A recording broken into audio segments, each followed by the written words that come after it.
Today's reality is the result of yesterday's action. Welcome back to the show, Active Lifers. I'm Larry Geyer. I'm here with Dr. Sean Pestuch. How we doing? Explain the intro. First, I want to remind people, if you like the intro, if you like what we talk about, head to wherever you're listening, rate, review, share with a friend. That's how the show grows. It's what we're looking to do so that we can reach more people. The purpose of the intro is to remind people that immediacy of results is a delusion. It's a delusion. And there's a necessary consistency over a period of time before you're going to see any of the fruits of your labor. And so, for example, when you see somebody pop, right, you see them hockey stick. Our friend Chris Williamson's a great example of this. Chris, all of a sudden, is on Joe Rogan, Danica Patrick, you name the podcast, he's on it now. He's getting guests on his podcast that are major guests. He put 4.5 years of consistent podcast effort before anybody knew who he was. He also spent a lifetime filling nightclubs with people who wanted to go out to the bar to learn, and in that, learned how to network, learned how to develop crowds, learned how to get people to pay attention and to think that something was really great. And then he applied those skills for 4 years to podcasting.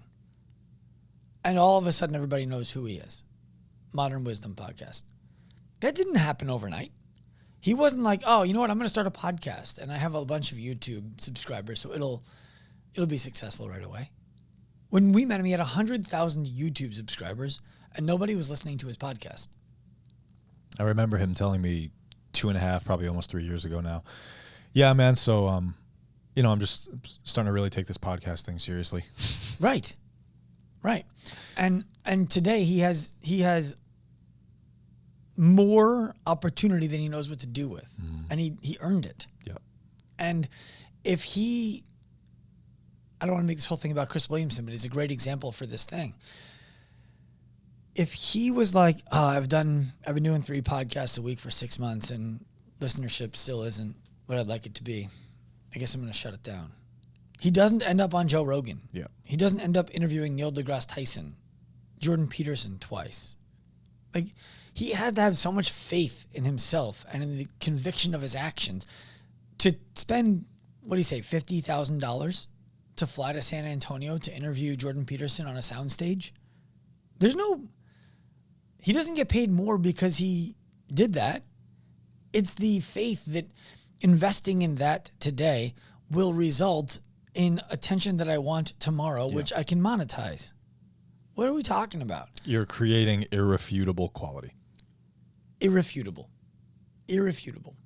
And so often we see people, myself included, looking for, I've done the thing. Where's my reward now? I did it. I don't get rewarded. Then I'm going to stop doing it. Well, you misunderstand what the thing is, and you misunderstand what reward is.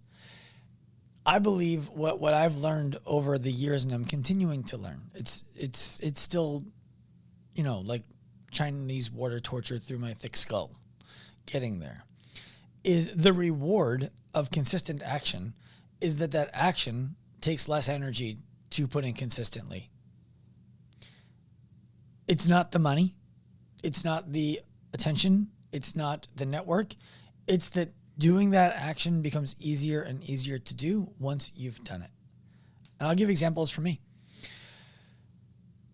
I came into this year frustrated that I haven't gotten asked to be on bigger podcasts more often. I'm like, what the fuck? Like, I listen to these podcasts that claim to be disrupting the fitness space, and they're still talking about bicep curls. Like, you're not disrupting anything.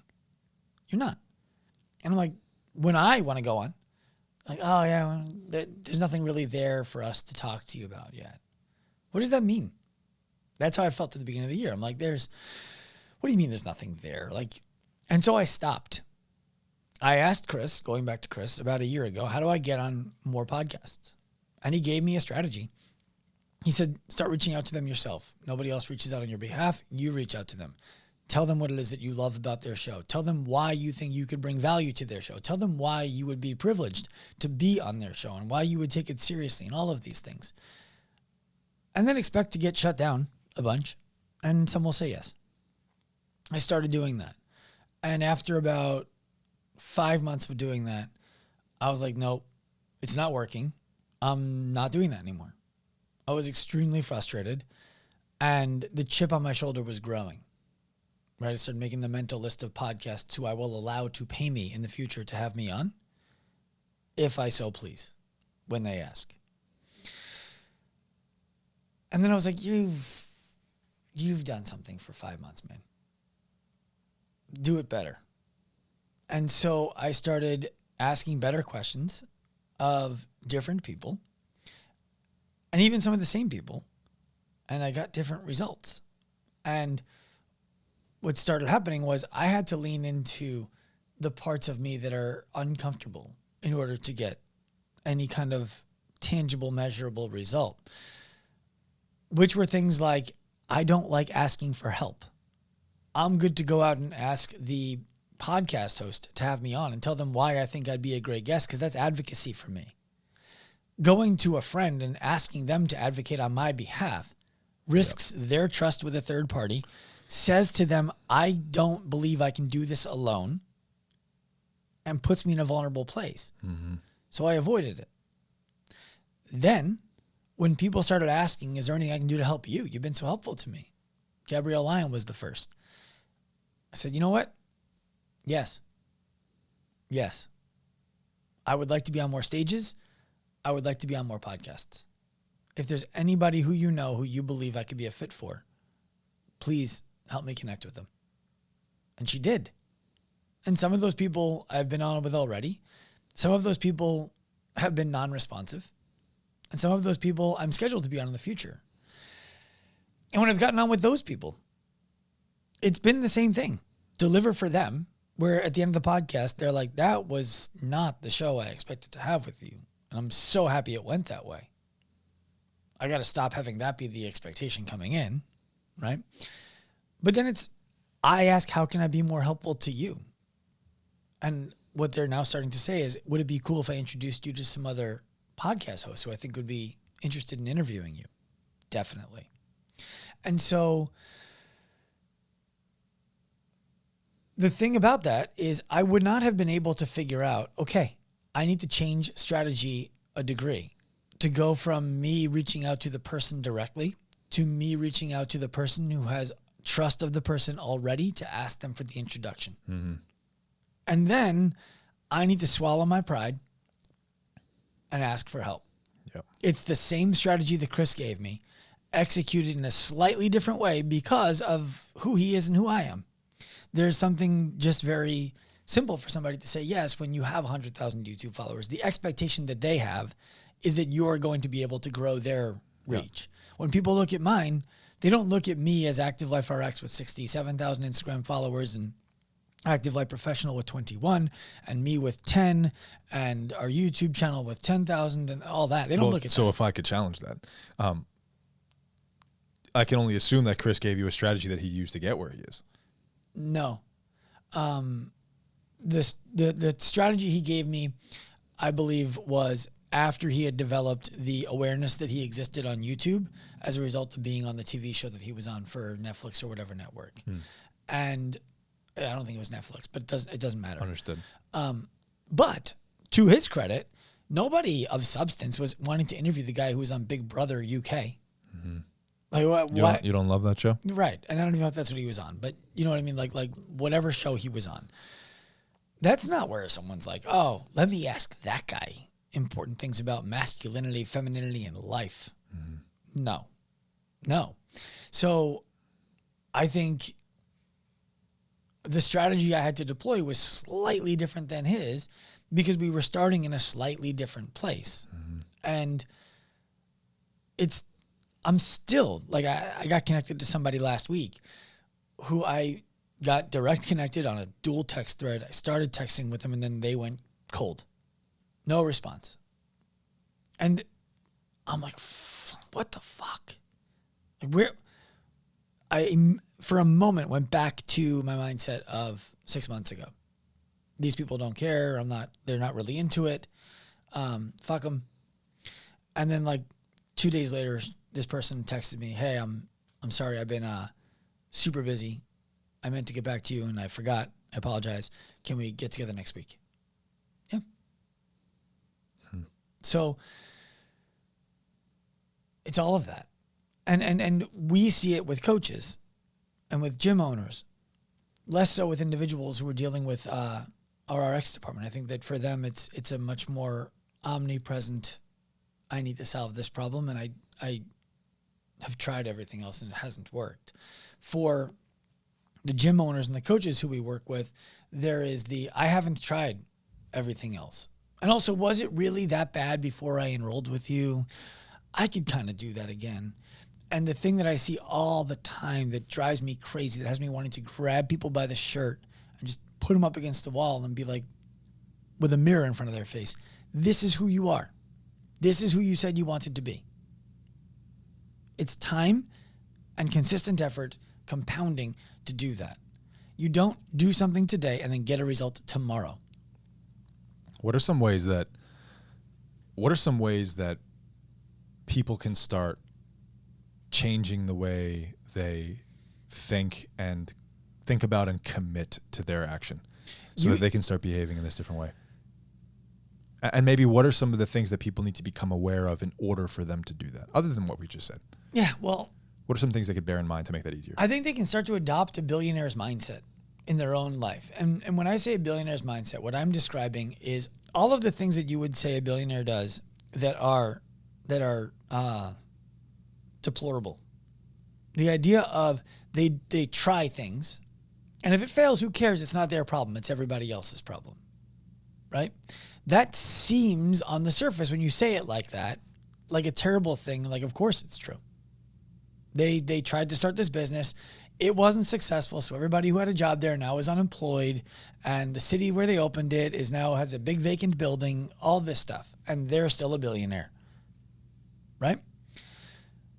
What if that's your perception of what happened instead of reality of what happened? What if that person tried to start a business to solve a problem for an audience in an area where they felt the audience was ready for the solution that they were able to bring forward, and then they hired 1,000 people from that area to try to solve the problem internally, by the way, with the expectation that they were going to make money on the other side. Let's not make any mistake about it. And they tried for a year, 2 years, 5 years with those people in that way, and it failed. And they're still a billionaire because they only risked what they knew they were able to lose and still be a billionaire. Do we still look at that person as a terrible person? Or do we look at that person as somebody who tried and failed and is successful because of how many times they have tried and failed to find the little data points that let them know this is what I need to do to try and be successful instead of failing? It sucks to fail. It sucks to fail. We talked about this a few podcasts ago. I don't remember when it was, but we were talking about my biggest regret in business being taking investment to open my first gym and my second gym and never being able to repay the investors. By the way, I still have full intention of paying all of them back, plus the interest that they would have earned had their money been sitting in the S&P 500 this entire time. That's on the plan for me, not the goals, the plan. I'm not there yet. I'm not close. Full disclosure, I'm not close. The point being, am I a bad person because I failed there? Or am I able to do for people today what I'm able to do for people today because of what I learned how to do wrong through that? Yeah. And if I interviewed each of them, would they be like, yeah, you ruined my life. You're a terrible person. I can't believe you took advantage of me. Or would they be saying, dude, you told us what you thought you knew at the time and you did the best that you could and this is how it ended. It is what it is. I think there would be a 85% the latter, 15% the former. I have no control over that. So write me off if you want to because I fucked up in the past. But for me, it's about I am successful. I will be successful. That is who I am, even if I failed today. And I think that if people would just get that through their head about themselves, they would put the work in without the expectation of immediate result. And over time, they would start to get results that they never imagined were possible because they were doing the work. There's a quote that I've probably used more times than people can stomach in the last 6 months since I first heard it, but it has single-handedly changed the way that I think about everything that I do every day. And it was Michael Jordan saying that I've never lost, I just ran out of time. Yep. And so I just haven't won yet. Yeah. And, people look at Elon Musk today and they're like, oh, Elon Musk, like, yeah, wealthiest guy in the world, billionaire. And they either love him or they hate him because he doesn't vote the way they want him to vote, right? Or he does something they think is unethical in his business practices, whatever have you. They celebrate when his spaceship crashes because they don't realize spaceships crash on the way to spaceships taking off and landing.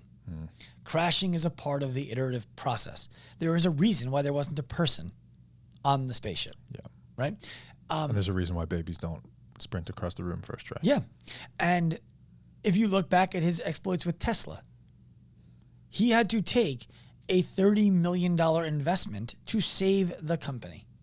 When he exited PayPal, I think if I'm not mistaken, he got like $185 million. Like, sue me if I'm off by $10 million, whatever it was. He invested all of it. SpaceX, Tesla, I believe the Boring Company. I could be mistaken there, but I think those were the three that he put it into. The Boring Company is a company that most people haven't heard of because it's not making money right now. It's trying to dig tunnels underneath LA, get people to, where they're from faster without traffic. We all know what SpaceX is. We all know what Tesla is. Tesla wouldn't be a thing if he hadn't been able to acquire $30 million to save the company that was going to fail.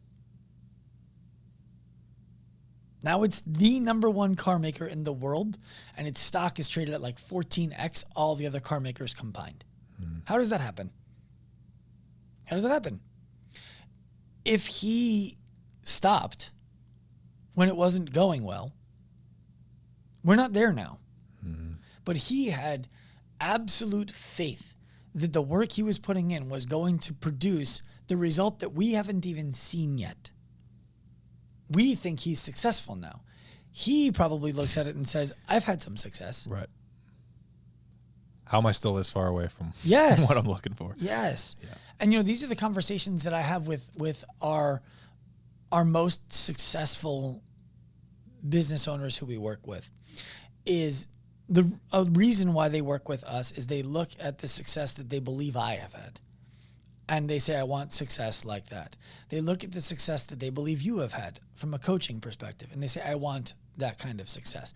They look at the kind of success that Ken has in his life, one of our lead mentors and my mentor.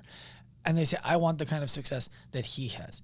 And all three of us would acknowledge we're fucked up. Everybody is. Yeah. We are all like, I'm not anywhere near as successful as you think I am. I'm just another version of what you think you want to be. And maybe you do, maybe you don't. But here's what it takes to be me. Well, yeah, you see the stuff that we have that you want, that you like, that you would be happy to enjoy. Not all the stuff that was required to get there. Right. You don't see losing the house, the businesses in a hurricane. You don't see the severing of friendships. You don't see the awkward eye contact around town with people who things have fallen apart with. The breakdowns in front of your partner. Yeah. You don't see the apologies to my wife. You don't see the scarcity around debt. You don't see any of that. You just see like, oh, he runs a company. There's 31 people who work there. They're making millions of dollars. He must be so happy. It must be really easy for him to say these things. I put my house up as collateral to borrow money to pursue opening a brick and mortar in Long Beach to prove to everybody that what we're doing works. I don't have that money. No, I'm doing fine. Don't cry for me. But the point is, I collateralized my house. I think it would change the way so many people think and behave if, when you were selling anyone the idea of success, they got to see, this is what's happened for the last 8 years. Well, it's why do you want to sign up for this? Right. It's why I think read all the chapters first. Yeah. Yeah. It's why, and by the way, the money starting to come is like chapter 6 of 12. Right. And then we don't talk about it again. Right. Also, if you've noticed, chapters 1 through 5 are really, really, really long. Yeah, and painful. Right. It's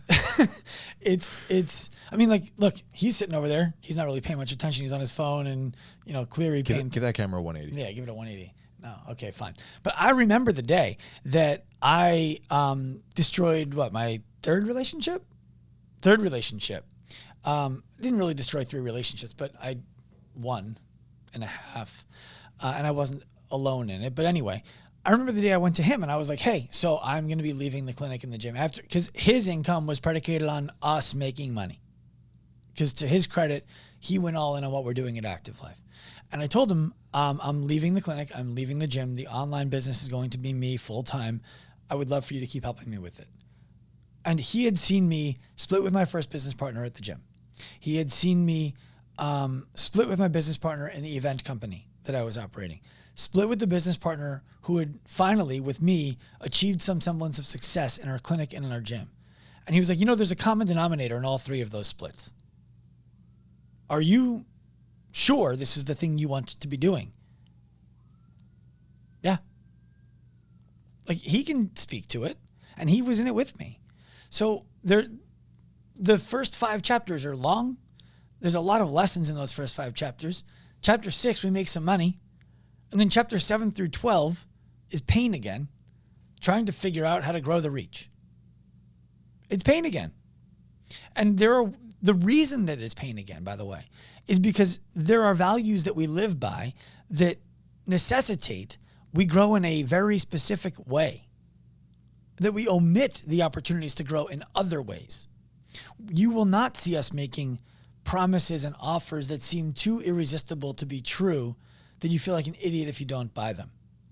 When you're buying from us, you're buying, hey, are you ready to sign up for a lot of pain and hardship and personal development and self-reflection and identity? Oh yeah, no, look, there'll be some money in there.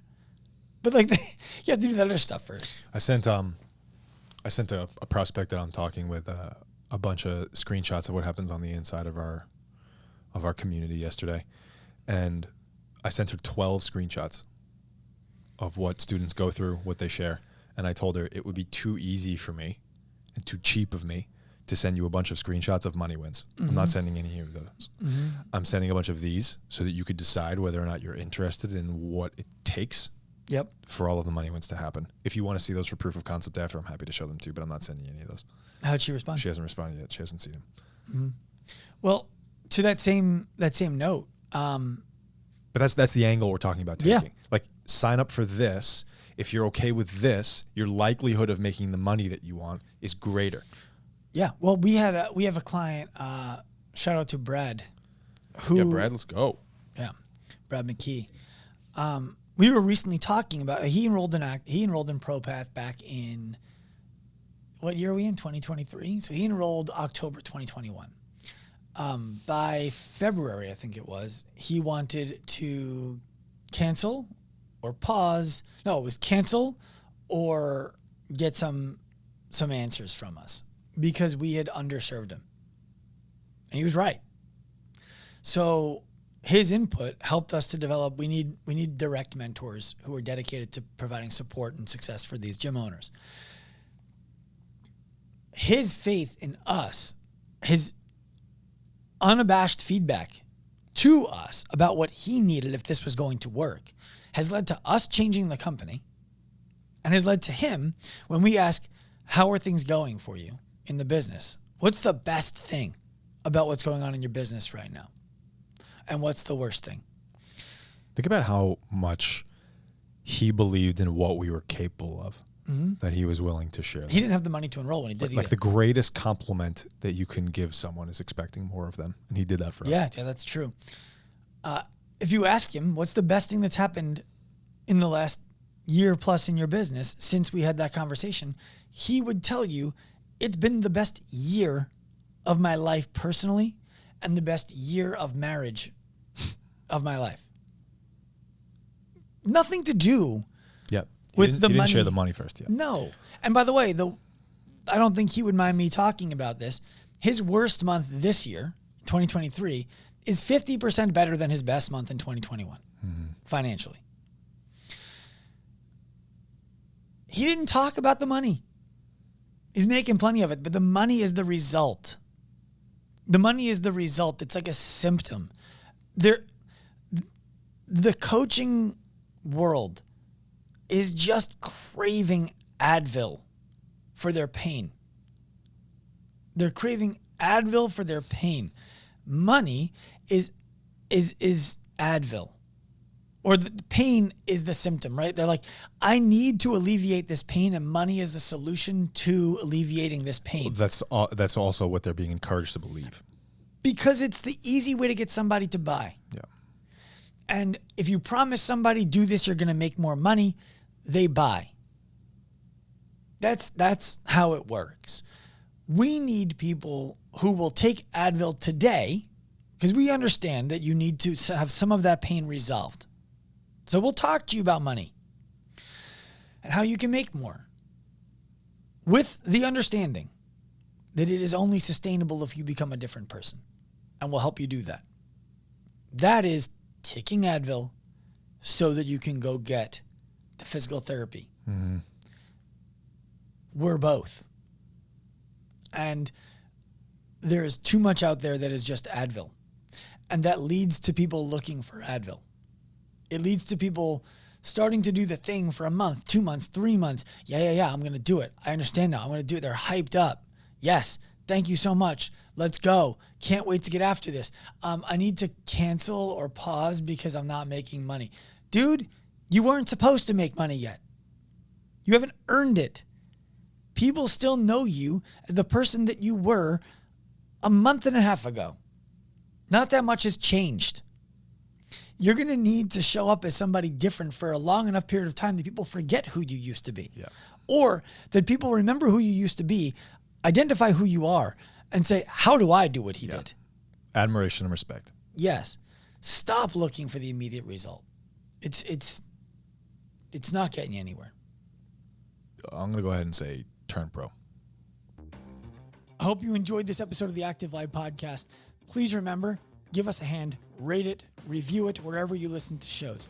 We are on a mission to humanize the healthcare industry by professionalizing the fitness industry to empower the individual to live a life unlimited by the way that their body looks, feels, or performs.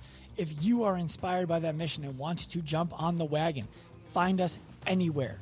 Active Life Professional on Instagram, Active Life RX on Instagram. Come to me personally at Dr. Sean Pastuch.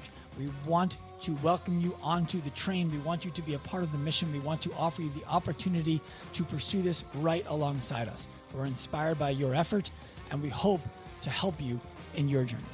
Turn pro.